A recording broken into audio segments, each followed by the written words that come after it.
Përmbytjet e muajit nëntor, bashkitë e Sarandës, Finiqi, Delvinës dhe Konispolit më të dëmtuarat nga dëmet e shkaktuara nga përmbytjet. Robert Skëndaj, kreu i emergjencave civile në prefekturën e qarkut Vlorë, konfirmon se çarja e argjinaturës në Lumi Bistric krijoi një situatë problematike në këtë bashki, ndërsa tashmë në të gjitha bashkitë e qarkut ka përfunduar evidentimi i dëmeve të shkaktuara. Lidhur me situatën që kaloi kryesisht gjithë vendi jon, por në mënyrë të veçantë prefektura e qarkut Vlorë, në bazë të parashikimeve që ishin të pritshme ato sasi rreshjes, u krijuan problematika kryesisht në 4 bashkitë e jugut të qarkut, këtu duke mos eliminuar dhe bashkinë Vlorës me situatën Novosel. Por problematikat më të mëdha kryesisht i patën në bashkinë Delvin, bashkinë Finiq, Sarandë dhe në Konispol. Si pasojë e rreshjeve të menjtes të lartë në datat 19, 20, 21, vlen të përmendet që në këto 3 data, në këto 4 bashki ka rënë rreth 260 mm shi. Sasi kuptohet për një interval kohe të shkurtër, 3 ditore, një sasi që është e barabartë me sasinë e rreshjeve 2 mujore që në bazë të statistikave vjetore që kemi për këto 4 bashki. Problematikat kryesore ishin për sa i përket bashkive. Kemi çarjen e argjinaturës Lumit Bistrica në bashkinë e Sarandës, prishjen e urës Beli në Metoq, kemi problematika në lidhje të rrugëve rurale, kryesisht në bashkitë Finiq, Delvin dhe Konispol.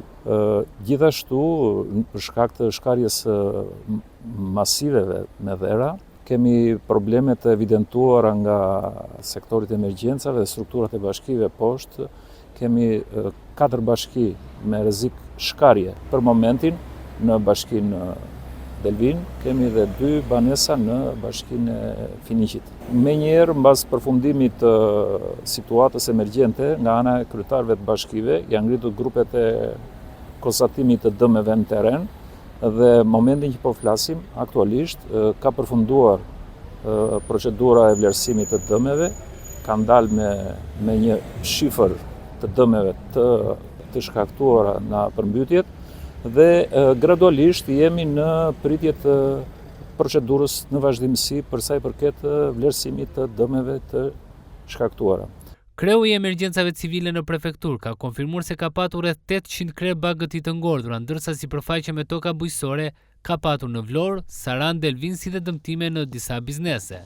Vlen për të përmendet që dëmet kanë qenë të mëdha, si në infrastrukturë, si në tokat bujqësore, në biznese, për arsye se vlen përmendet që disa biznese, kryesisht në bashkinë e Finiqit dhe të Sarandës, kishin dëme të konsiderueshme për shkak të prezencës në një kohë të shkurtër të ujit, si pasojë e çarjes së argjinaturës së Lumit Bistrica në fshatin Çuk. Kemi pasur humbje në Bakti, numër të konsiderueshëm në Sarandë, në Finiq, por që situata u menaxhua në mënyrë optimale të mundshme, kjo fal edhe bashkëpunimit që u bë me Ministrinë e Mbrojtjes, AKMC-n, Ministrinë e Bujqësisë dhe për një kohë shumë të shkurtër, kryesisht flas për punën më voluminoze që ishte lidhur me riparimin e argjinaturës që kishte marrë 4 çarje dhe brenda hapësirës kohore për 10 ditore argjinatura u rregullua.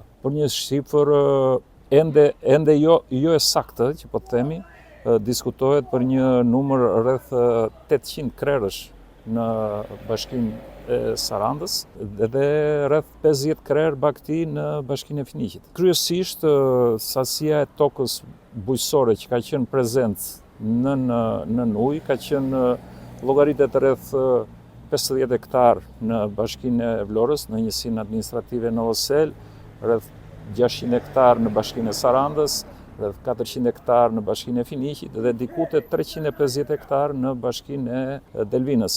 Gjithashtu pati prezencë ujë dhe në bashkinë e Konispolit, kryesisht në platancionet e agrumeve, por për shkak të terrenit që është atje, uji brenda një sipërfaqe hapësire kohe shumë të shkurtër u tërhoq dhe u kthye në normalitet. Aktualisht mbas vlerësimit të dëmeve do të ketë edhe një evidentim financiar, ndërsa Skëndaj ka theksuar se Ministria e Mbrojtjes dhe ajo Financës ka kërkuar nga të gjitha bashkitë projektet konkrete për ndëhyrje që duhen kryer në zonat e dëmtuara dhe që prekin ura apo vende ku ka patur shkitje dhe ka ende probleme në qarkullim, kryesisht në zonat rurale.